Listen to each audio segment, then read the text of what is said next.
Welcome back, everyone, to episode 12 of Pure Michigan Sports. I got to point the right way. It's Alex Deimel, it's Christian Peck-Dimit, and we've got a lot to talk with you about today. We're updating you, as always, with the newest and the hottest You got in it. Michigan. I'm getting there. It's taking a minute, though, in Michigan sports and all of everything that goes into that, not just University of Michigan sports, but State of Michigan sports. And we've got a former State of Michigan hooper, Jack Gohlke, joining us. He will be the second multi-time guest after Bryce Simon sadly stole his that right from him last week. But he'll be joining us in just a little bit. It was awesome to talk with him again. And obviously, I'm telling you about something you won't get to hear, but we talked with him for a while afterwards as well. And just know everything you see on the camera and all this stuff, it's true. He's just a nice, genuine guy. Great to just chop it up with. You don't see guys like that. I think that's what makes it so special is guys normally aren't like that humble and just easy to chop it up with. I feel like nowadays, especially when the fame comes. So maybe it's because I didn't know him too well in college. I know you had a bit of a relationship with him. Maybe it's that. But it's always nice to have a guy that's just kind of as relaxed and just easygoing as he is. I also do want to say congratulations to you. I think this is the first time since we've made this change that you haven't started with PMS. So we're making big moves. Thank you. Yeah. So we had a different name. We were ACL for the first letter of each of the names hosting. We lost Luke Morey. But it's Rest in Alex peace. Deimel, Christian. Rest in peace, Luke. He's still alive. He's doing great. Yes, yeah. Just doesn't have time to host the show. So we changed the name, just helped the name reflect what we were focusing on. But we did not think about the fact that Pure Michigan Sports, while a great name, is abbreviated to PMS. So I've said that more than a few times, which probably was not smart. Yeah, it's all good. I mean, I don't know. Do we get it kicked off with my favorite bipolar sports team? It's brutal, dude. We always seem to start the half dozen. It's half bad dozen enough I teams in can't Michigan. watch them the way I want to watch them. It's worse that they're playing like this where it's all of the offensive juice just goes into one game. And it was a perfect example of it, earlier on in the week. Oh my God, who I just watched against the Astros. Jeez, I swear I know what I'm talking about. Where, we're going to have a 13-5 game. I think they had like 19 hits and then go back to the days of just losing again. So I don't know. It was like it, I don't know where to go. I don't know where to go. The Tigers, and we know that Alex has trouble talking Tigers because they have trouble being good at sports consistently. They went from a 0-run day against the Astros is what he's referencing to the very next day dropping 13 run on, you were right, 19 hits, and then the next day after that 1 run. It's tough.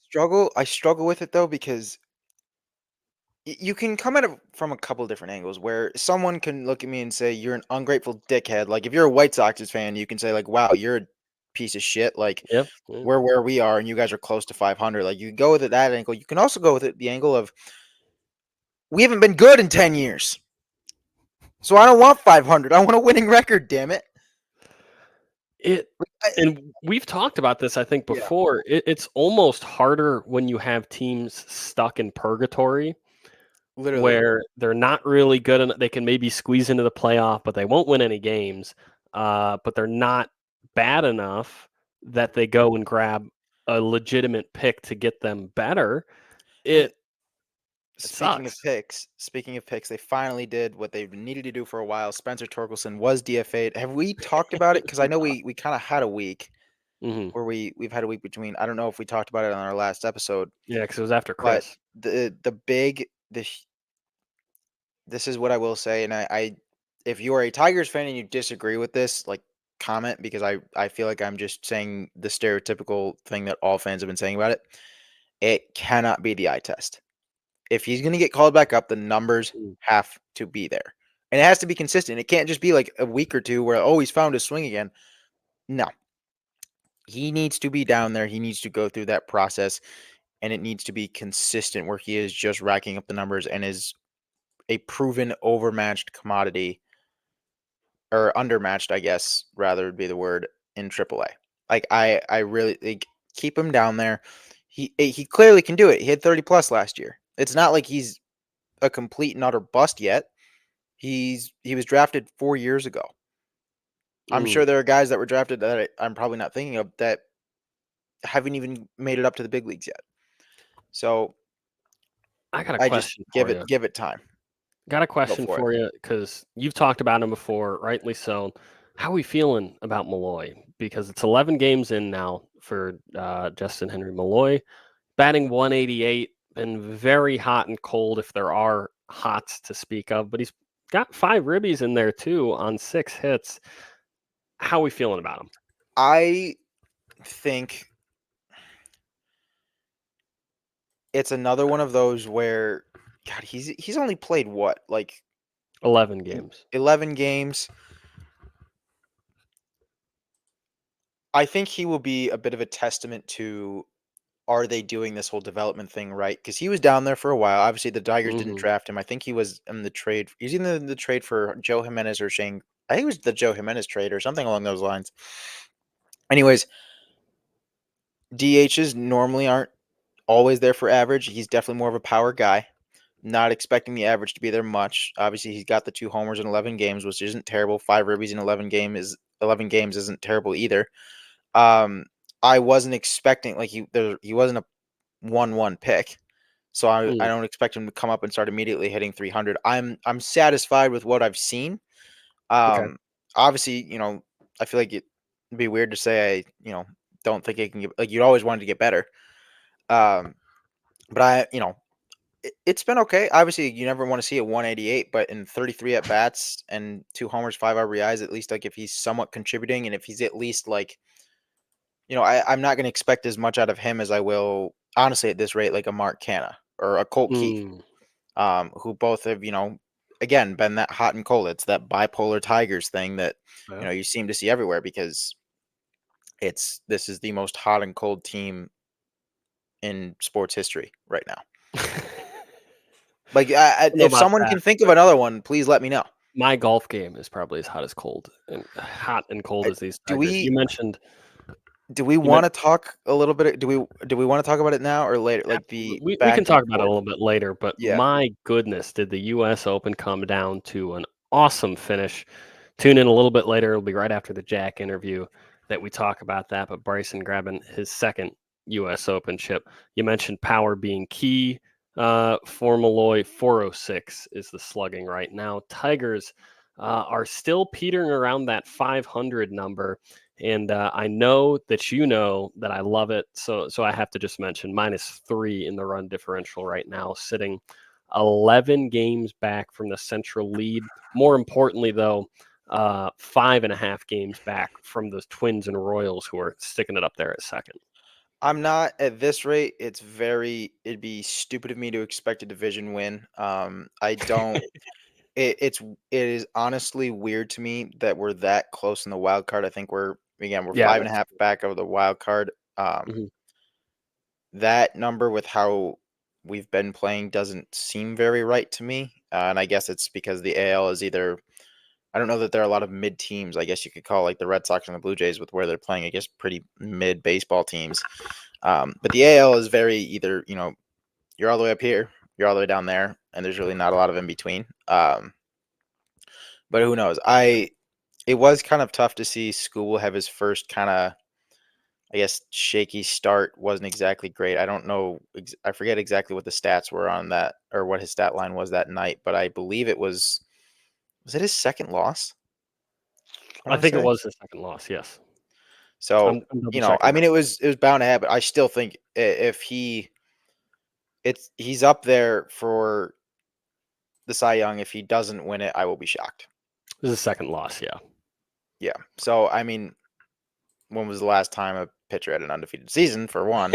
But, I think it'll I love the track he's at least been on. It. It's at least nice to have that, and it is tough because you see, and again, this is where it's weird talking about the Tigers weekly, just because it's one of these, but it kind of sucks knowing how much potential our pitching has. And then if you look at their records, their win-loss records and their ERAs, you're like, what the fuck? His ERA has increased Which it month was to month, every was month it? Yeah, this season. I think he's got what, like a 2.2. That sounds right. He's got a 2. The trouble is it was thrown 205 in April, 237 in June, or excuse me, in May, and then in June so far in 3 starts, 284. Not the way you want to be trending, though. It is pretty skewed. Is those 3 starts in June by the 4 earned runs he gave up in that shaky start against Houston that Alex mentioned. Yeah.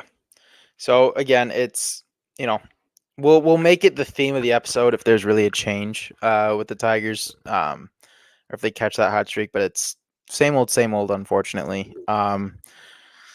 I know we've talked. I think we've talked about it a little bit. I guess kind of transitioning to a bit of an NBA kind of topic here with the draft coming up. I believe next week.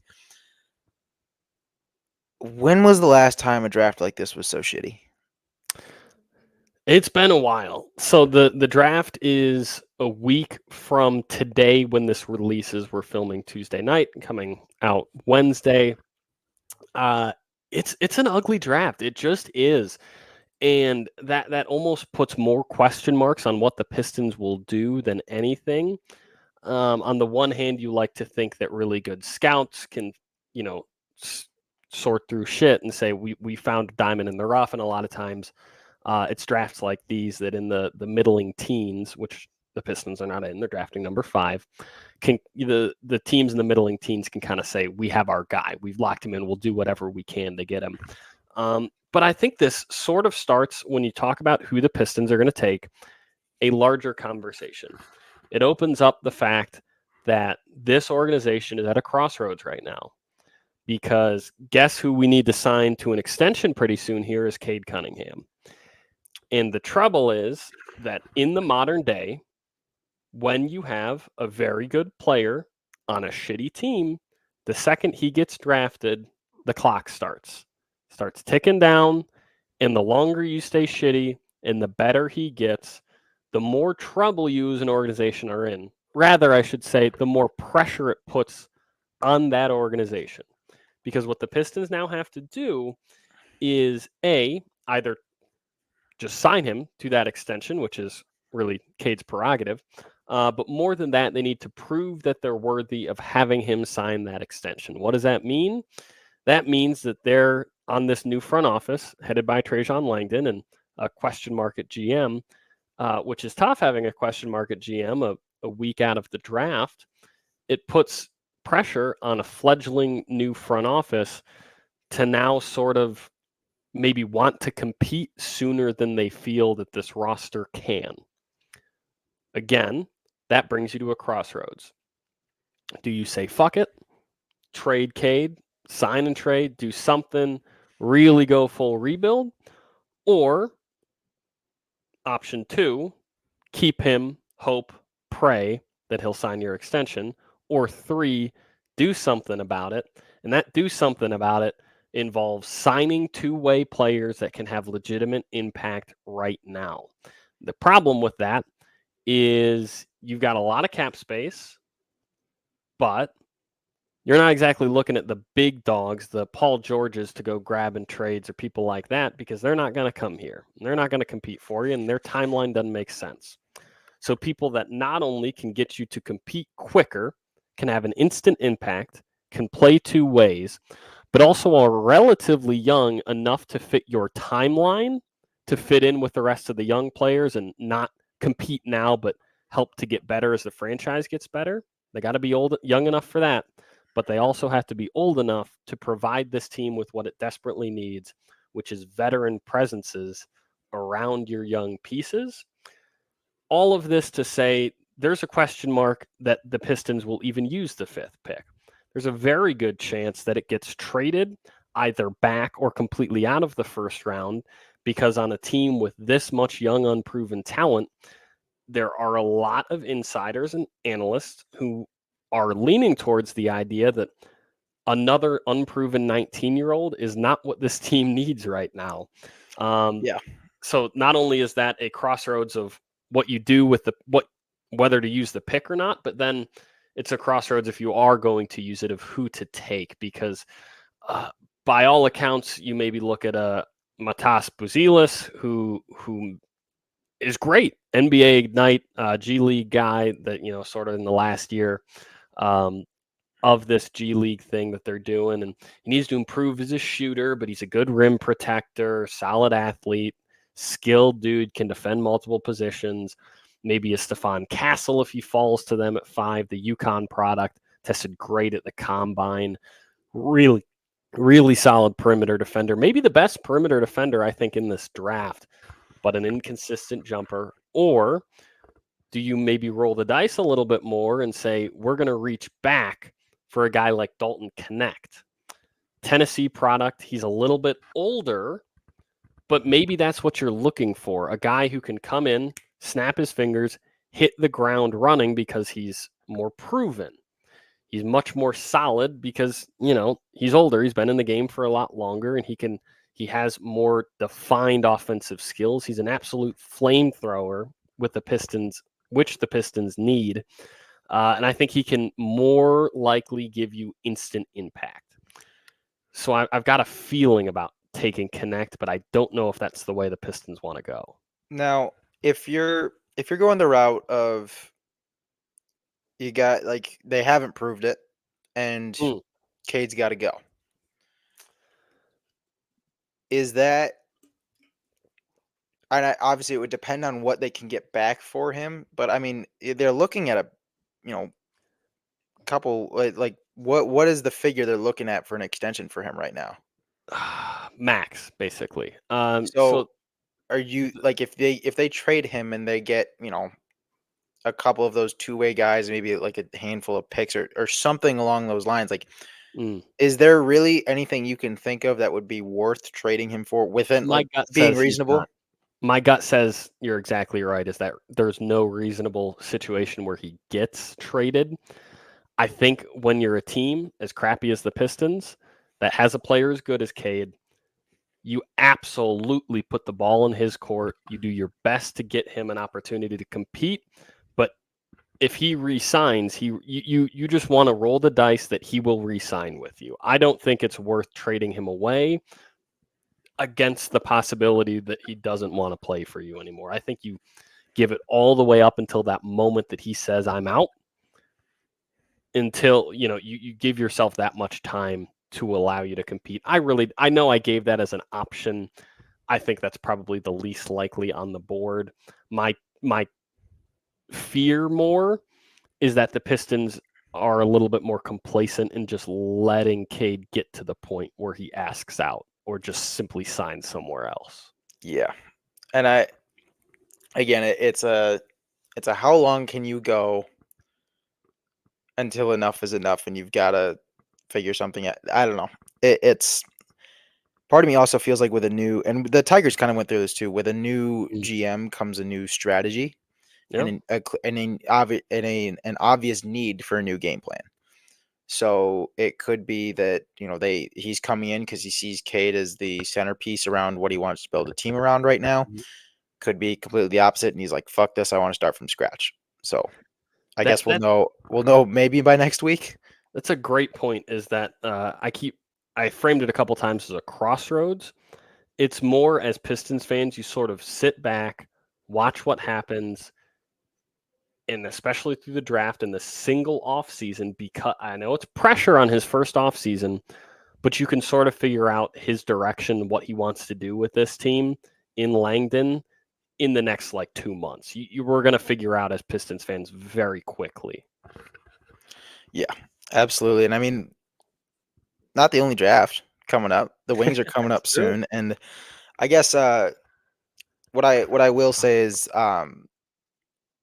it's always interesting to see what Stevie Y is going to do. Last year was the first year I remember him not taking not just a European, but specifically a Swedish guy, taking Nate Danielson with the first pick that they had in the first round, and I I want to say I think they took AXP later on in the first round, if I remember correctly. But they are projected to take, what's his name? Brand Segnard, if I'm saying that correctly. I guess I'll take another forward in there. My more concern is less on the draft, obviously, with how the Wings have played the past couple of years. I think they're getting closer to making that run at the playoffs. I just want a goalie. I want a consistent goalie where I'm not thinking about like, is Reimer going to be on? Is Hoos going to be on? There's been such an inconsistency at that position for so long, and they're at a weird spot where do you go out and get a guy that's in the back end of his career and is definitely past his prime and hope that he can cut it? A guy that has struggled, maybe like a Jack Campbell who, kind of needs a bit of a rebound. I don't really know what the answer is. I just think the goalie spot needs to be solidified, and I don't know that, obviously they have Trey Augustine in the pipeline, but I wonder if it's, if that at that point is going to be too little too late. The idea of investing in shoring up defensemen as well. Thoughts on that? Is that a draft question? I feel like free agency, no? That's free agency. Free agency and signings. I think that there were so many, shorter term deals that Stevie Y made this past year that obviously you can say that didn't work because we didn't make the playoffs, but it's obviously the most skilled Wings team we've had in a while. And there were definitely surprises. Like, I don't think Mo Seider had a very good season at all. Ghost definitely came on and took the reins. Shane Gostisbehere definitely played pretty well. Jake Wallman had his moments, outside of getting hurt. So I'm wondering, my assumption is once July 1st hits, it'll be another big, kind of signing frenzy to get back at that while they let those younger guys go. But at the same time, I don't know that anyone saw that coming last summer. So we shall see. And that's all we've got for our half dozen. We hit the big half dozen of teams around the state of Michigan, all their sports. But it is time now for the return of the March Madness legend turned pro ball prospect. Emphasis on legend. Emphasis on legend. Without further ado, we've got Jack Gohlke. If you had to guess from even when we did our first interview with you, to now where you are, did you even see that train happening or? When even was that? Was that April? It was right at, I think it was a week after. I think the NC State game. Yeah. Not exactly. I guess I just didn't really know what to expect at all in terms of what the process would be like, how many teams I would be working out for, what the opportunities would be like going forward. I just you just don't really know. Obviously you kind of know what the experience is like. If you're a lottery pick, that's pretty well advertised. Everyone sees that. But other than that, the professional basketball journey is kind of undersold, or it's just not it's not really out there for everybody to see. So yeah, I've just been kind of learning along the way for sure. That is a great point. And we were sort of wondering about this, preparing for this, for having you on again. Thank you, by the way. I think you're our second repeat guest now on the show. So congratulations. Thank you. It's a big honor. But you're right, is that you sort of see the headliners going into the draft every year, but even within that, there's not a lot out there on, at least from even the very hyper fans, of what to expect or what going into those journeys. So I think I count 4 teams that you've worked out for. Is that right? Am I way off here? Yeah, 4 teams so far. Yep. So within that, this is the closest, talking to you is the closest Alex and I will, or probably most people listening, will ever get to an NBA workout. I think people sort of hear workout and they think, all right, they go in, they do some shoot arounds, they maybe talk to a coach or someone, and they get on out of there. I know some teams will work you out in groups, and sometimes it's individual, and sometimes you're one-on-one with the head coach, you're talking about, like, just sort of walk us through like what an NBA workout's like. Yeah, so it is a little different based on like what the team is expecting from you. Like I said earlier with the lottery picks, like those guys that are really highly touted and the teams are really trying to figure out if they're going to use their 8th pick in the draft on a player or something like that. A lot of times they will do like a 1-on-0 workout, we would call it, where they'd bring in a guy and have interviews. They'd have him talk to a bunch of different people in the organization, and their whole staff would work them out and kind of take a look at them. But for most other guys, like I would say kind of just outside the lottery all the way through undrafted type of guys, it's typically like a 6-man group that you get there with to your workout. And it kind of depends on the team, how they set it up. Some of them, it'll be 2 guards, 2 wings, 2 bigs. Some of them, it'll be all guards and wings kind of at your position area, or all forwards. It just depends on what the team is looking at and what they're trying to figure out in the workout. Some teams like to have everybody in one position group going against each other and kind of see who stands out, and other teams kind of like to bring in 2 guys at each position group that they're interested in and see who takes the cake in that for each position. So it just totally depends, but it's a fun experience for sure. I mean, the teams, you fly out the day before your workout, and then kind of just sometimes you'll go have dinner with some of the staff, or other times just chill in your hotel, and then the next morning you kind of get rolling, go to the facility, and they kind of just have you for the day, take you through like some input testing, like mobility stuff, kind of fill out some forms if you had prior injuries, and they kind of check that type of stuff to see what your body's looking like. And then you do some combine tests, like the agility, sprints, vertical, all that fun stuff. And then from there, you get on the court and do your actual workout, where it's just a total mix of a bunch of different stuff. A little bit of like drill work right at the beginning, kind of just to get loose, finishing, ball handling, passing, that type of stuff. But then after that, it's usually a lot of playing, 1-on-1, 2-on-2, 3-on-3. Sometimes they'll have staff members that are recently out of college that will play with you, and you'll play 4-on-4, 5-on-5, and stuff like that, which I really enjoy those workouts, because that's obviously the most game like that you'll get.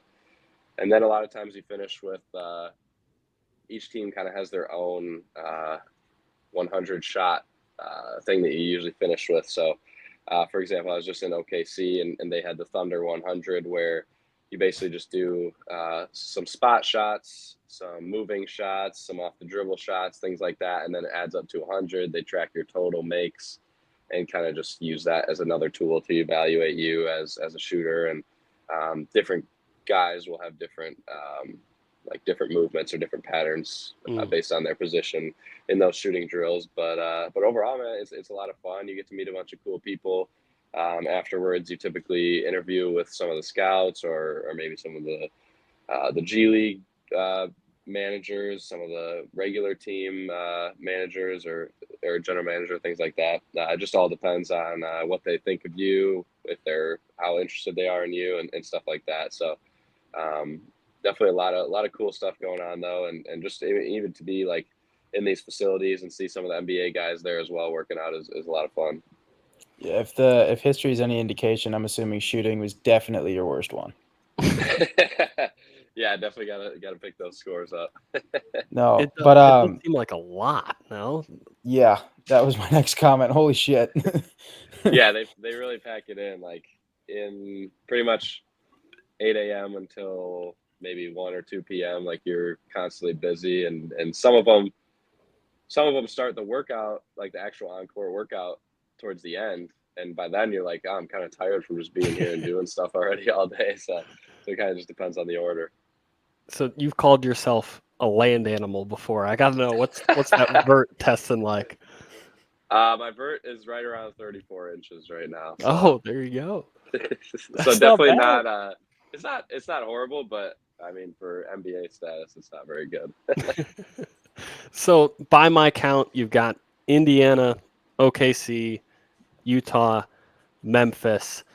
Is there one of those, or a couple, hopefully all, that you sort of came away like I did really well, and or they really seemed to like me there? I think my last two, Indiana and OKC, were probably my best. I think I did good things in all of them, but Mm. kind of just as I get more under my belt, they've gotten easier and easier, and I feel like I'm doing better. So hopefully, the next couple that I have coming up go even better. But I think Indiana, I got really good feedback from them.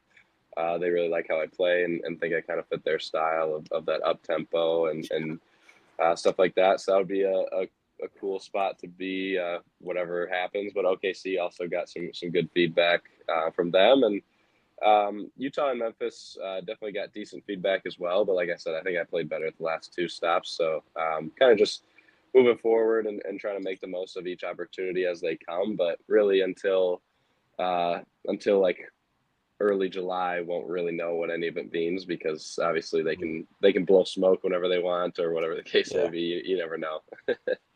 Well, It's I know the former co-host of this show, Luke Morey, would love to have you on the Pacers. I know that much. no 100%. And I do kind of want to go back for a second. Obviously, we talked to you right after NC State game, and I think if I remember correctly, we were like your sixth interview that day. You were, you were the talk of the sports world. What was kind of the coming off point of that? Was when was it kind of the point where you were able to settle down and kind of get back into the grind of, okay, now what's next? Obviously, you had a lot of NIL stuff happen, and then I signed with an agency and have been doing a lot of the training stuff yet. But when was kind of that stepping off of cloud nine moment for you, if you remember? Yeah, I would say honestly, like the couple weeks that I was still at school after the tournament, I was super busy the whole time, like you said, with interviews and fun stuff like that. So that whole period, I was just constant day to day of trying to get my workouts in, and also being busy with media stuff. So once I got down here to Dallas, kind of later in April, that's when I would say things kind of slowed down, and then all I was worried about was my training and my workouts down here, and stuff's been great. We have a super nice facility, super nice setup, so it's been fun to be able to lock in on that stuff and kind of focus in on really the stuff that I really enjoy. I mean, the all the media engagements were a lot of fun for sure, but like anything, it gets old when you do that many of them. So so it was I was definitely ready to kind of take a break from that. So let's follow that on down. What did that process look like? That's another thing. You're going to be talking to you as the closest we're ever going to get.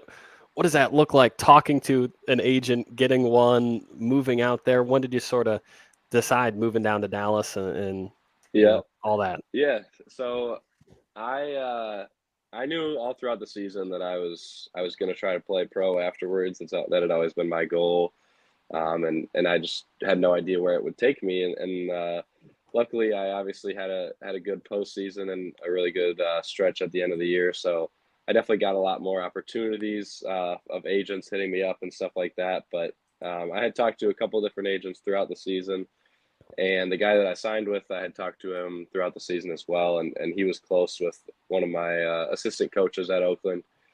So I felt comfortable going with him. He had a good history, and my coach vouched for him. So that definitely helps me. It's tough to kind of just pick someone who reaches out via Instagram or something like that, and kind of trust them with your career. So I was lucky to find a good agent that my coaches knew, and then just kind of met with him and figured, well, try to learn what his plan was for me and what he thought was the best route. And from there, we've kind of just been working hard, both of us. He's done a great job for me so far, getting me in front of all these teams and trying to push me as much as he can. So I really appreciate him for that. But it's a cool process to choose an agent for sure. But like I said at the beginning too, it's something that you don't really know anything about until you get thrown into it. Like I also don't really have I have a bunch of friends who are my age, so we're kind of doing it together, but I didn't really have anyone older than me who I could pick their brain and be like, what was this agent process like for you and things like that. So going forward, definitely gonna try to some of my younger Hillsdale and Oakland teammates if they're pursuing that, and just try to give them some advice on what to expect.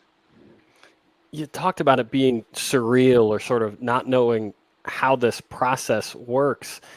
Has it still sort of not hit you? I know that was the case when we first talked, that like you're a brand name now and you've got NBA teams wanting to work you out. How does that does that register?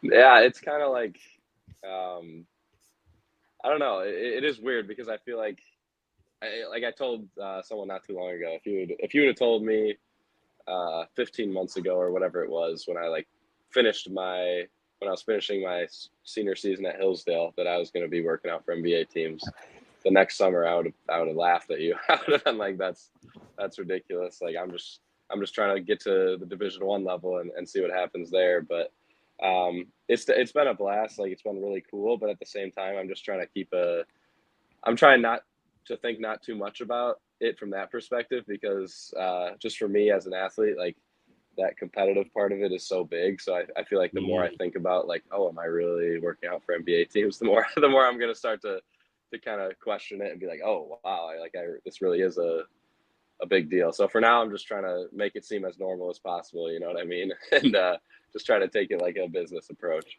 Yeah, you got I to. guess one of your, not to cut inside, Christian. No. But I guess also we had one of your teammates, Trey Townsend, who's obviously now at or transferred to U of A. What's it kind of been like for both of you to see each other's success in the past couple months? Obviously, he's not going the NBA route, but he's going to go play for a pretty damn good program. So I guess for your perspective, seeing another one of your teammates see such great success, and kind of reach another level, what's that been like? It's so cool, man. I'm super excited for him, and I mean he deserves it. He gave Oakland everything he possibly could have. It was awesome to get to know him over my year there and get close with him and just kind of learn his story and everything that Oakland meant to him and that he meant to the fans and to the support there at Oakland. So him moving to Arizona is obviously a big time move, and I'm excited to see him most likely get another crack at March Madness and at the tournament and hopefully make a real deep run this upcoming season. But also excited for my other teammate, Chris Conway, who transferred to Washington, and he's going to play in the Big Ten next year. So Oakland guys they're moving all over the place, and I'm excited to see what's in the future for them. Speaking of the moves, we were talking about it a little bit before the show, but a whole lot hotter in Dallas than than in Wisco. What kind of adjustment has that been? I mean, it's probably 100 degrees right there? Yeah, it's rough. It's nice because obviously the facility we train at is temperature controlled and all that good stuff, and basketball is an indoor sport, so you don't really have to worry about it too much during the day. But I mean, every time you go to your car, my car feels like it's 150 degrees. It feels like a sauna when I get in there. I don't have the remote start, so I gotta upgrade to that. Hopefully when I can get a contract here. But man, the heat is no joke for sure. I've tried to get outside, get a little tan on, but you can only handle so long really with the 100-degree temperatures just baking in the sun. So definitely more inside than out right now. No, it's 91 here, and I don't really. That's hot enough. Like I'm good. I'm more I guess of an 80 guy. Yeah, Sure. absolutely. I guess another thing we want to touch on. I remember last time we talked to you, one of the big things, one of the big topics of conversation was the TurboTax deal. And I think one of the funniest stories was them adding that spot into, I think was it your friend of yours contract, where it was like do not shoot in a hotel or carpeted area. What's the relationship been like with TurboTax since? Because I know you've done obviously there's been a couple other videos and ads for them. It seems to be more the consistent one, and I guess that, and also like on an overall NIL scale, going in kind of professional life, like is there a transition there at all, or how does that work? Yeah, so with TurboTax, I ended up going to the Final Four for some like had an all-star game, 3-point contest and stuff like that, and I did a little session with TurboTax there at like they had a big Final Four convention type thing where bunch of fans could come in, and there's just a bunch of different booths set up. So I was manning the TurboTax station and just signing autographs, taking pictures with people. That was really cool, and another fun thing to do with TurboTax. So that relationship was great. Got free taxes for the year and all that good stuff. Nice. So it worked out well for sure. But I mean, overall, the NIL stuff was a lot of fun. Obviously, there was a lot of stuff thrown at me pretty fast, but with the help of some other people, I was able to handle it all and get it all figured out. And I think we did a good job of taking advantage of it while it was there. But moving into the professional world, I think we're definitely going to try to work with a lot of these brands again next year around March Madness time, and hopefully kind of just play off of that and see if they want to do something again, like before the tournament or during, whatever the case may be. So my agent was definitely talking about looking towards that, and I think that's a good plan. But it really just depends in the next couple of months, like whatever happens with my career. If I'm going overseas, obviously there's not very much exposure over there in terms of media, so there probably won't be that many marketing deals and things like that. If I'm staying here in America, maybe there will be more. It's just all kind of up in the air until I really figure out where I'm going to be at. But it's exciting either way. I'm just glad I'll get to play basketball next year. So for our listeners, just be prepared when you see Jack on a Capital One commercial with Chuck, Samuel L. Jackson, and the rest of the crew. So That would be keep a lookout for that. That would be awesome. Now, was it a hard thing to do? Did you have to go heart to heart to break it to your friends that they're no longer going to be helping with your ad deals? Yeah, they were. There's one guy in particular who did the most. He did most of the work, and I gave him a little consulting fee. Threw him a little something, so he definitely appreciated that. But he was okay with it. He had been doing a lot of work for me. I'm not gonna lie, and I think he was ready to get back to his real job and stop telling his boss that he had other meetings he had to handle. Now, we talked with you last time a couple of months ago about you're getting recognized in supermarkets and people are asking you to come out and do camps. Do you still get recognized, stop for photos, and does that happen? Yeah, definitely still get recognized, stop for photos. It's nowhere near what it was like, but I think it kind of just depends on like where I'm at. Like I think if I was back in Detroit around Oakland, I think that's when it obviously happens the most. And I'm heading back home to Wisconsin soon, and I don't think I'm going to get asked for too many photos there because more people than like actually know who I am from growing up. But I definitely know I'm going to have to answer a million of the same question every time I go somewhere. But like when I was at the Final Four, yeah, people constantly taking pictures and stuff like that. But nowadays it's kind of just like one or two a day. Like you go to the grocery store, maybe one person recognizes you.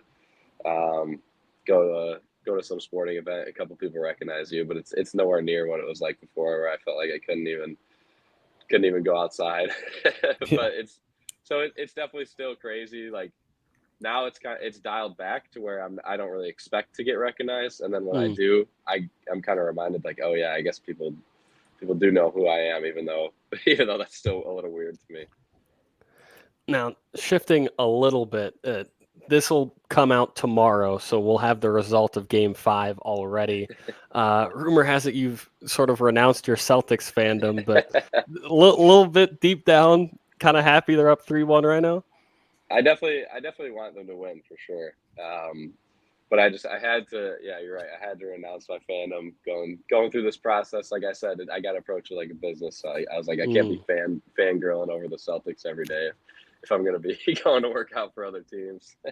Dude, as soon as you're face to face with Kyrie on the floor now, he's gonna have that extra motivation though, knowing you're rooting against him in the finals. I know, so maybe we'll flip that. Is it kind of crazy like being in Dallas while the Mavs are in the finals? It is, yeah, it is. It's cool. There's great energy in the city. Everyone's obviously rooting for the Mavs. One of the crazy things about it is actually our trainer down here that we work out with every day. He's Kyrie's trainer in the off season. Oh, wow. So he goes to their games, like warms up Kyrie before the game, whatever it is, hour, 2 hours before the game during his warm-up slot, and gets Kyrie ready to go. So that's pretty cool because we get kind of an inside look at what his preparation is like for the finals. But it's funny because our guy Irv, he doesn't like even go to the games. He just goes to warm up Kyrie, and then he comes home because he worked in the NBA for like 15 years. He trains Kyrie, like him being at an NBA game feels like work for him. So he doesn't stay and watch. He just goes home and either watches on TV or watches the film later, which is just crazy to me. Coming to an NBA Summer League team near you, Jack Gohlke with Kyrie's handles. I don't know about that. Is it you've mentioned kind of like a lot of weight, like are there other guys like training with you, like are they other like I guess in the same realm, or who all you got down there with you? Yeah, so there's we started the summer with about 12 guys, I would say, in our pre-draft kind of group down here, and a lot of them went back to school because they had a couple years of eligibility left or a year left, and just the offers they were getting were too good to turn down to go back to school. So one of the guys went to Tennessee, Nova, Kentucky, Florida Atlantic. So guys are kind of just all over the place. But I think right now we got 6 or 7 guys left down here. And trying to think of if you guys would know some of the names. Quincy Olivari from Xavier. He led the Big East in scoring.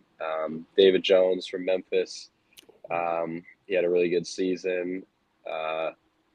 DJ Horn from NC State is also with my agency, so we're working out every day. And then we got a couple other guys from some smaller schools that you may not know, but it's a good crew down here for sure. A mix of guards and bigs. So we typically split up during our on-court workouts, but it's been a lot of fun because it's just kind of get to know some more players, some new guys, and kind of go through the process with them. And it's almost just like you got another team down here that you're working out with and things like that. So definitely a good atmosphere. Weird working out with Horn after playing against him. It definitely was at first. Yeah. Like we were trying to get to know each other a little bit, and there wasn't any bad blood or anything like that, but it was definitely just like, I really got to see this guy every day after we just ended our season. But now we're cool now. And I mean, like I said, we work out every day, so we get along well. You talked about getting ready for and hopefully, performing better at the workouts you got coming up. I know there are some NBA fans out there that are sort of eyeing a Jack Gohlke workout for their team. What you got lined up? Pistons. Please, dude, we need to shoot. No Pistons workouts lined up. I got Thursday will be the Clippers, and then the following Tuesday the Bucks. So I got 2 more on the schedule. So see what happens with those. Does part of you sort of want to play? I know you don't want to, treat it like a business. Don't favor any teams, but playing in your home state. I mean, that would definitely be really cool for sure. I know if something happened there, and I did end up being with the Bucks organization, that it would definitely get revealed that I used to be a Celtics fan by someone. So I'm sure I'd have to face totally the not there, us. But yeah, exactly. Totally not us. No, of course not. No, we'll keep that. We'll keep that all wrapped up. But we'll get you out of here on a couple more things here. One, I gotta know, 3-1 lead right now. By the time this comes out, it'll be done. So, you got a prediction for tonight? Is it ended in 5? I when it went 3-0, I was saying, I didn't say the Celtics were going to lose game 4, but I was saying game 4 is when it's 3-0, it's just really a battle of who wants to be there less, whether it's the team that's up 3-0 or the team that's down 3-0, and it just happened to be the Celtics that wanted to be there less. But I know they're going to win tonight. If they don't win tonight, I'll be shocked. I think they wanted to win it in their home arena. And I got Boston 112, Dallas 97. Oh, hell yeah! You're pulling out the score prediction and everything. Yeah, yes sir. Okay, I like it. We do a pick of the week here on the show, and I'm sure there's some sort of legal thing we have to say that Jack is not betting on these games, sort of disclaimer. But that can be your pick of the week right there. There we go. That's my score prediction. What about you guys? What are you thinking? Oh shit, I'm the wrong person to ask. Part of me think like I know that Boston's the better team and they're probably going to close it out sooner rather than later. But even when they were up 3-0, I had this feeling that Dallas was maybe closer to clicking than a lot of people thought. I don't know if it'll turn anything, and I don't really think it'll be the first to come back from 3-0. But honestly, I think Missoula's out coaching Kidd, and I know you probably shouldn't comment on hopefully a future coach of yours, but I think there are just little things the Celtics are doing where they're sort of proving that like we've been here before thing. Oh yeah, I think so too. Yeah, but I do want to ask one more quick thing before I forget. Obviously we had talked to you a ton, like you were kind of in the middle of doing a lot of like media appearances. If you could go back to, I guess, like right before that Kentucky game and give that Jack Gohlke like one piece of advice on not even just like the game against Kentucky, because not that you really needed advice for that game clearly, but like I guess going forward afterwards, like how to handle like the media stuff. Kind of, I guess obviously you did the stream with Barstool. You did a couple other media appearances. Like what would you give, what kind of advice would you give that version of yourself? Ooh, I would say, I think overall, like it was a ton of fun, like a great experience. I was lucky to meet a bunch of people. The advice I would give myself was probably just try to get to know like the interviewers themselves more. Just because like at one point I was just going through so many of them, and I felt like I was getting asked the same question so many times that I kind of became numb and just turned on like auto response almost. But there was definitely like some where I could have been more open and like kind of shot back some questions at the interviewer, and maybe that would have spiced it up a little bit more and then became more interesting for both of us. So I think that's kind of the advice I'd give myself. Just go in there more so trying to have a conversation rather than just answer the questions. You got that like freshman year conversation locked in the orientation, like what's your major? Exactly. Where are you from? I got my answers memorized. Mm-hmm. Do you have one question you think you got asked the most? I mean, it had to be just like, what did you feel like after the Kentucky game? Like that was probably it. And then also like, what was the coolest interview you did? Which I like to talk about. Pure Michigan Sports Podcast. Easy. It was a tie between Pure Michigan Sports Podcast and Scott Van Pelt. So we'll take a tie. That's all right. Yeah, easy. With that guy, 100%. Yeah. So those are definitely the two most asked questions.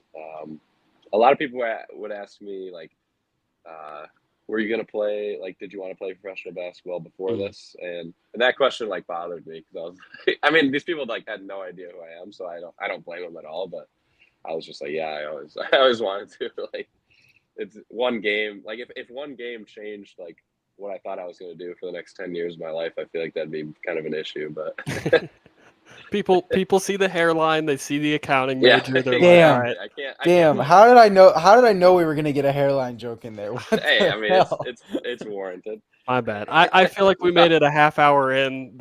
We'll take that. Fair enough. It's been everywhere on the internet, so it doesn't. Oh, sure. Least favorite question you got asked. Least favorite question I got asked. Ooh. Probably like what I just said. Like, were you going to play professional basketball before this? And just like I said, just because I always had that plan, and like I feel like it'd be a poor decision to change. Like I was always planning to do it, and I'm excited to do it. So I feel like I'm somewhat prepared for it. Whereas if I just kind of changed my mind like a month ago and then went through this whole process, I feel like I wouldn't be ready for what's to come, because it's obviously going to be very difficult. So. Hey, you got that Dante DiVincenzo effect going on. Michigan fans know all about that. Yeah. Well, Jack, we appreciate you coming on. Yeah, unfortunately, that's rip that whatever it was, 2017 team or Cost of 2019 doing team. business. Cost of doing business with Villanova of all teams. But we appreciate you coming on, Jack, a multi-time now guest on Pure Michigan Sports. Thanks for joining us. Oh, my pleasure. I'd love to come back anytime. Thank you so much again to Jack Gohlke, who is always welcome on the show, and hopefully we can have him back.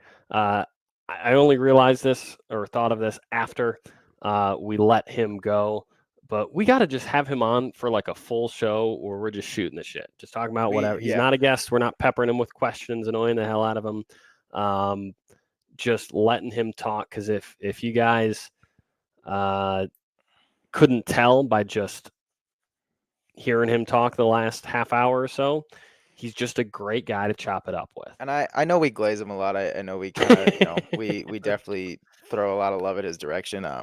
But it's he is not that, and all, I feel like a lot of our guests, at least if not all of them, have been as pretty great to talk to. I just feel like he's on that different level where even with everything going on, like still taking the time. So we appreciate Jack taking the time.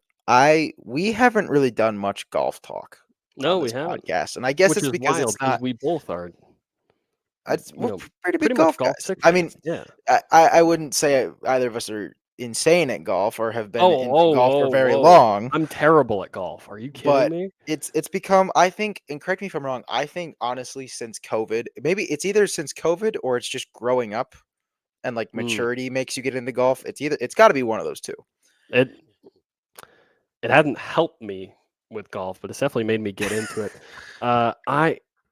I played 9 holes yesterday. I'm shooting in the like high 50s on 9 holes, dude. That's what we're looking at right now. It's an ugly game watching Christian play. But the best part is now you've got room to grow. That's the best part. We got a lot of room to grow. I want to talk about, so Pinehurst, which is where the U.S. Open was, is a legendary course. Pinehurst, number 2 specifically. That was just like edge of your seats. Like, first of all, all due respect to Rory, I cannot remember the last time I like just audibly groaned at someone missing a shot. Where I've seen some bad ones, like obviously you had I forget who it was, but someone had an ace lip out, which was painful to watch. But I just audibly groaned seeing that putt miss. I mean, it's the closest he has been to a major in 10 years, and to hand it to Bryson the way he did, and all credit to Bryson, especially on that 18. Getting himself out of the shit. That was one of the he's best hunched over the saves. tree, and you're like, how the hell are you going to get yourself out of this mess?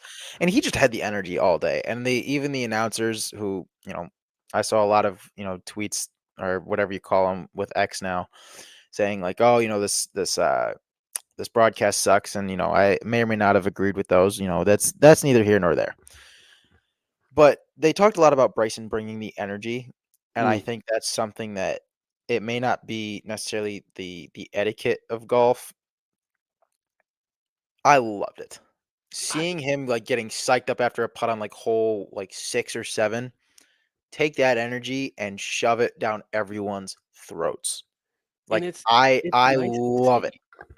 It's nice to see him sort of become the people's champ now, because I think he's in a unique situation with all the stuff he does on YouTube and social media, where he gets to show off his personality, a little bit of the charisma, and you're watching a dude on YouTube play golf, and you can see him come up to the second shot.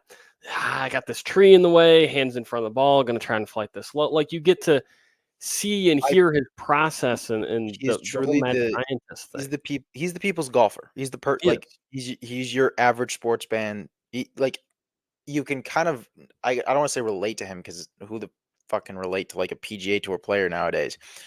But like, when he's getting up and he's like, oh, I got this tree in my way, and like the like the analysis of his swing, he's like, I think whether you're playing in a tournament or you're just playing with a bunch of buddies, like I think all of us have been there, at least in our heads. And I think that's just really cool to watch. And I do think part of it has to just be like who he is, and for whatever reason he has that aspect that doesn't make it annoying, because there are plenty of people in pro sports that have tried to do, whether it be, you know, two idiots doing a podcast, who would that be? Or it be like, you know, a guy starting a YouTube channel or something like that, where it's just, it doesn't work, it's cringy, it's stupid. And obviously all of that's subjective, but there's something about how he goes about carrying himself that just makes it that much better. And I don't even know that it's something that you can put a word on or quantify, but I have just loved like watching what he's done. And I think it just made it that much cooler to see him win. I know we were talking about it before. I cannot say I blame Rory for wanting to take 2 weeks off. That would put me in a mental pretzel and a half. Did you see? I mean, they kept cutting to him while Bryson's getting him out of a jam, Which and is then into just another one, so out of brutal. another one. And he looked like he saw a ghost. He looked like he was about to die, dude. I mean, it's like me watching the Pistons throw away another game. The life force was drained from him watching, and just left right away. Skipped his post game, didn't do any interviews, anything. But can you blame him? Brutal. I'm Can not you blaming like, him. I'm just saying, like, I think people and I did see like online there were some people like giving him shit for like leaving and like, oh, like do your job, like, and yes, there's always that aspect of like having to face the music. But he just missed a 6-foot putt on national television in front of a huge 3 foot audience 9 at a inches. major. I don't want to hear one fucking person try to tell him how to handle that. I will. Two things. One, not only did he miss the 3 foot 9 incher, he also missed the 2.5 foot putt on 16 that ended up tying it. I do want to say, shout out to just the whole U.S. Open for being all kinds of entertaining, especially on Sunday. Going in with a 3-shot lead, did Bryson On Father's Day, no less. on On Father's Day. Started to give it shout out away to a dads. little bit. Shout out to dads. Shout out Peck-Dimit. John Deimel, big shout out. Bryson took a 3-shot lead into the last day, and it just was back and forth. As soon as Rory got within a stroke of him, it was lead change after lead change, like you're watching an NBA game. I mean, and for them to be within a hole of each other, Rory just a hole ahead of him, was just awesome to watch. And I know it sucks for Rory, and I know it's glorious for Bryson I getting can't back wait. to the pinnacle. If he let's say like I think he said his next thing is the Scottish Open. Like what if he comes out and wins that tournament or is like top 5, hat tip, like salute, like that's, you know, he took the time off and then to have a comeback, that's what I'm hoping for him. Because it was brutal, and I think if it was like if it was like his first major that he was like even competing in, or one of those where it was the first time he was on the big stage and he choked, and we didn't have 10 years ago where he won like 2 4 or 3 majors. majors. Yeah, where has he won 4? He won 4 No. before the age of 25 and has not won a major in a decade. He won. Okay, am I stupid or are there only 4? He won 4 majors. No, he's never won the Masters. No, he's won 4 majors total, not at every major. Oh, He doesn't have a Grand Slam. I was like, wait, I was like, okay, I was gonna say I don't think he has the Grand Slam, but yes, no, he has won 4 total. You're right, and like to think that it was also exactly like it was 10 years ago, and at the same time, he's still competing and he's finishing top 5 in tournaments like that, top 2. Unfortunately, he wasn't one, but he's still finishing top 2 10 years later. A lot of people would point out the fact that he was on the run to being generational, having 4 by 25, and then it's just heartbreak to be. But it's golf. It's Of course, it's golf. What? It's golf. Like okay, like tell me you haven't gone out and had like a day where you're just like you don't even know what's happening, but you're just on fire. At least like, you know, you're making the shots you normally don't make. Your driver's not cutting. You got the next day, and you completely lost it. Yeah, but he's a pro, It and is. it's been 10 years. We talk about games of inches. Golf is like a game of centimeters, though. Like one tiniest little thing in your swing can set something completely off. I think it is just like it is the sport where if you can be consistent, that's you, at least in my book, you get some respect. Well, like look at Tiger. Like Tiger, like yes, he definitely proved it, and it's not necessarily fair to make it a Tiger comparison. But when was the last time Tiger was even close to the top and people still like he was leading or like in the top 10 for like 5 minutes on Thursday or Friday, and Twitter was going nuts. Alex, Going he bananas. had his run. That was age. That's different. I think I'm it's just saying, people, don't count Rory out. People, I love Rory. I had money on him, and that made it suck a little bit down the stretch. But I had money on Bryson too, so it was a nice back and forth, knowing that I would win both sides. But I'm just saying it's the fact that he had done so much so quickly, and then snapped his fingers and didn't touch anything again for now. I mean, it's been a decade, man. That's got to affect your psyche. And that's got to be in the back of your mind when you're standing over a 3-foot-9-inch putt with a chance to grab another major. Well, it would have been a playoff, but to do that again, it's a lot between the ears. Yeah, absolutely. I'm glad it's not me. Well, in a sense, I know never do that. No. Yeah, I could never. I don't know that. I feel like I would just crumble under that pressure. We got I know we talked about it with Jack, but you liked the Mavs, am I wrong? Weren't you riding Mavericks? Is this your New York Rangers? At least this is my New York Rangers. Yeah. This is brutal. At least your team made the finals. That's true.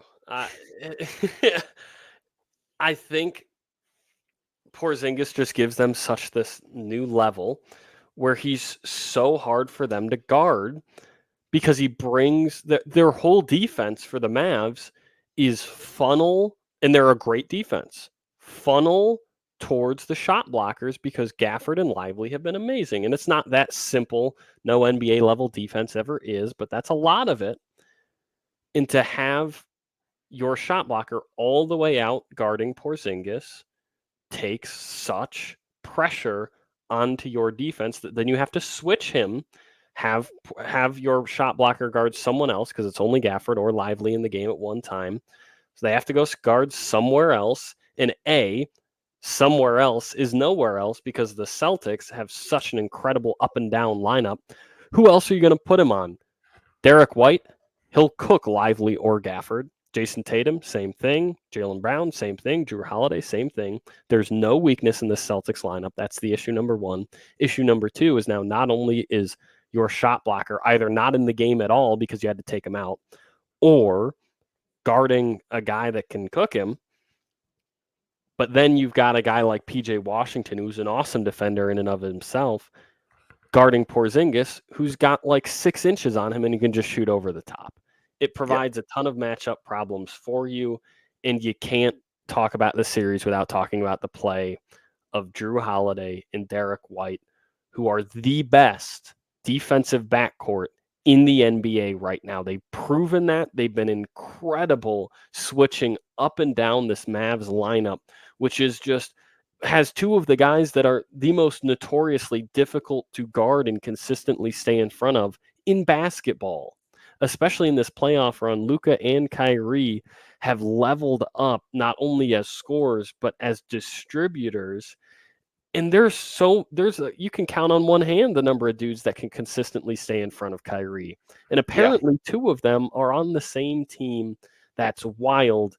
And Jaylen Brown might just be making a bid at Finals MVP.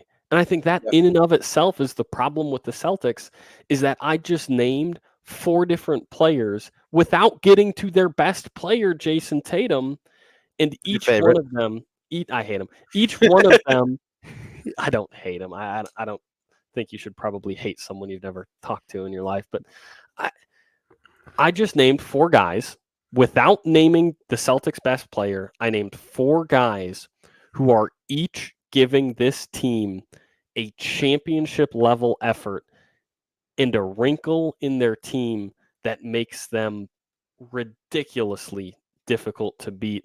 And I think to have all of that, this entire roster is just hard to beat. And I guess with that, do you have a final score prediction for tonight? I know Jack gave us his. I know. He put me on the spot with a score prediction. I don't have one. I will say, for all of the praises I just sung to the Celtics, I said this even when they were down 3-0. Do you I think they still cover? believe Do you think they cover? it's what, 6.5? Yeah. Yes, I Because do. good That's not teams my win, pick of the week, but I do think they good do. teams Great teams win, cover. but great teams cover. That's Exactly. exactly right. I think that the Mavs are closer to putting this thing together than we give them credit for. Yeah. Because when the shooters are, I mean, this is far from just chalking it up to the Mavs were missing shots. That hurts a lot when your team lives and dies by the three more than almost any other team in the league and can't hit anything, especially your best player can't hit Yeah. anything from outside. That hurts you a lot. I really would not be surprised, excuse me, if the Mavs force a game 6. Realistically, it's exactly what Bryce Simon said. My head and the basketball analyst in me knows that the series ends tonight, but my heart, I've just got this feeling about the Mavs staying alive tonight.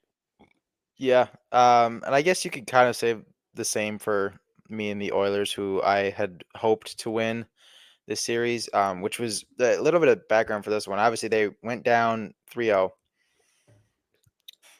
I'm driving home from a wedding Saturday night. So that would have been That long drive, wasn't it? that would have been game 4. Yeah. And I had score updates on my phone. And all of a sudden, I thought my phone was I thought it was wrong. I thought something had happened at ESPN because it's just another goal for Edmonton, another goal. I'm like, what the fuck happened to Bobber, who had just been on fire for so long? He finally had his collapse. Mm-hmm.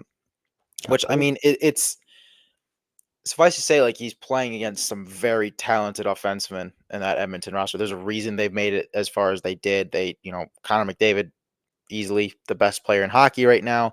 You got Draisaitl and Hyman up there, and even a lot of people give them shit for their depth. Their depth proved. I think McDavid was the third or fourth goal, and I think the first couple were third or fourth liners. So I don't know how I feel about that one. That one was kind of a rejuvenating thing. Mm-hmm. Thing. I kind of thought the Panthers were just going to sweep. I like Edmonton to win Game 5.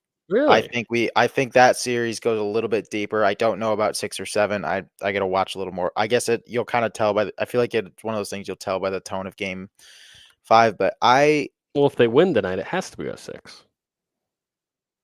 yes. Well, is it tonight? No, tomorrow. It's Tuesday. Yeah, I was Or gonna it's say. I was yeah, like, how am I Tuesday. gonna watch both? But no, I think it'll be those, and that does kind of lead into what I just found before we taped this episode for on the day. And I do have to say, kind of a bit of a screw you, because we can't ever find a good enough on this day after the one you found. If you haven't watched that clip, go check it out. I still, part of me is questioning whether or not that is real and you made it up. I remember I was hanging out with a buddy of mine, and I was like, dude, you just got to listen to this story. And I think we were playing catch or something. I just had it going. And as the story kept going, his jaw just kept dropping. It's hilarious. So if you haven't seen that clip, it's on our YouTube. Go check it out. It's not, obviously, we're taping this June 17th, but June 15th. So I guess we'll count it since we didn't have an episode last week. It's on this week. It's always on this week. In 2005, on July 15th, 2005, former head coach Mike Babcock was named the head coach of the Detroit Red Wings. Took them to a couple Stanley Cup Finals. Stanley Finals. Wow, that's a new one.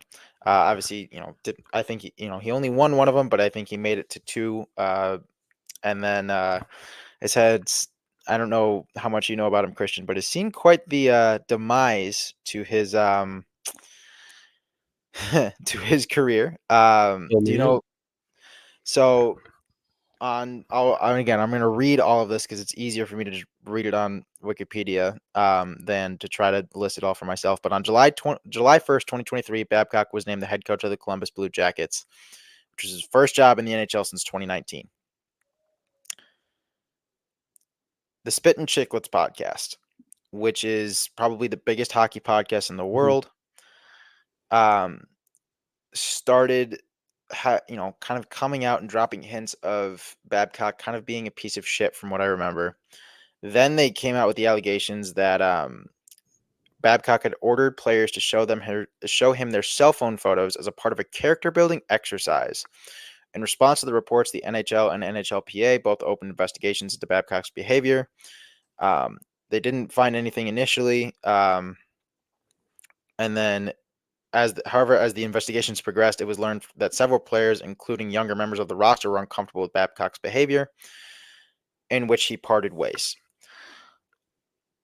Can you imagine, like, if all of a sudden, like, someone tells us something and we end like a coach's career? Like, shout out to those guys for having like the balls to call someone out for doing something so clearly messed up. I feel like I would just be the biggest wuss in that situation. I don't know that I could do it. Like it's that would freak me out. And I mean, it was, I get there's also the aspect of, I get you want to be a good coach, you want to know your guys, but really, cell phone photos, it's dumb as hell. Like, I feel like you're asking to, like, you're hoping to see bad things by asking that. I feel like I don't know, and I guess that's more of like a character thing than a sports thing, so we won't go too far in it. But obviously took the Wings to a Stanley Cup, a couple of them, won one of them. Things have not worked out so well since. So that's our on this day this week. Obviously not as much of a fun We've got one a as lot of depressing news on our on this day's last couple. I mean, Detroit sports, man. Like, what are we gonna do? I guess transition to picks of the week. I don't know. It's been like 2 weeks, so I think I'm up. I forget what my pick was last week. I'm gonna be honest. But we'll get those out on the Instagram. I am doing do you have any golf picks this week? I do. So give yours and I'll give mine right after the golf one. So non-golf pick. I don't think it's been released, but Dodgers money line tomorrow. Walker Buehler is 7-3 against the Rockies. Oh, I think he's got maybe like let me look. He's got a 4.19 ERA and 113 strikeouts. So obviously not the best ERA, but normally gets the job done against Colorado. I'm going to do 2 units on that one just because I don't know what the money line is. And in the off case that it's, below, it's minus 200 or lower, we'll throw 2 units on that one. And then for the Travelers, which I guess, not really Michigan sports, but we do have the Rocket Mortgage Classic coming up here in a couple weeks, which is in Detroit. For the Travelers, I do like, let me pull it up here. I like Morikawa to finish top 10 at plus 115. I like Tommy Fleetwood to finish top 10 at plus 260. Oh, you got a slew. And to cap it off, the last top 10 is Jordan Spieth, Max Homa at plus 400. So I like all 3 of those to finish in the top 10. Those odds courtesy of DraftKings, no free ads. Throw a unit on there a piece. Obviously, Colin started off bad, then had a really good day 3, really rough day 4. He's been kind of back and forth for a while. I think he kind of gets his shit together in this one. And we haven't really seen much out of Max Homa. Obviously, didn't make the cut in the U.S. Open, so I'd like to see something big out of him. And Fleetwood, another one where he's been kind of like this recently. I don't think he's had a top 10 finish in at least like 3 or 4 tournaments. So looking for a bounce back for him. What do you got? I've actually, to be honest, I like all 3 of your picks, and I think I might make all of those bets. At the very least, I'm going to make the Homa top 10 bet, and I'm going to make the Morikawa top 10 bet. So I'm fully on board with it, but I won't use those as my picks of the week. We got some differentiation. Hopefully that's a word. I've got Mr. Oberg top 5. I think Ludwig Oberg goes top 5. I've got that as my golf pick. That's at the Travelers. And then I got plus 300 on here. Is that what you have? Yes, it is. Yep, Very absolutely. I'm loving the plus 300 odds there. And my other pick is for tonight. So by the time this episode comes out, you'll already have whether I have won or lost this. Hopefully you're tailing without even knowing, though. Luka's line is 32.5. I like the over. I think if they go down tonight, which is very likely, I think he goes down swinging. I think he's going to put up a lot of shots. They're in Boston. He's going to try to quiet them early. I think he starts off hot and just keeps on chugging. I like the over 33. I don't know if the efficiency will be there. Obviously, it has to be if they want to win. Over 32.5 for Luka. We shall see. Obviously, I mean, he's proved that he can do it. Obviously, we're not pros. Gamble what you have. Gamble responsibly. 1-800-GAMBLER, baby. Absolutely. And trying to think, I kind of lost my train of thought here. Maybe that's the sign to I sign to think be we're done. good. We got a long episode, but hopefully you stuck around. Jack, as always, was a great interview, and we got to talk a little bit of everything today. And as the summer continues, as the NBA and the NHL slows down, we'll have more and more guests on, and we'll be able to hit on a little bit more and more of everything. For now, though, it's been Christian Peck-Dimit. It's been Alex Deimel. Thank you for listening to Pure Michigan Sports.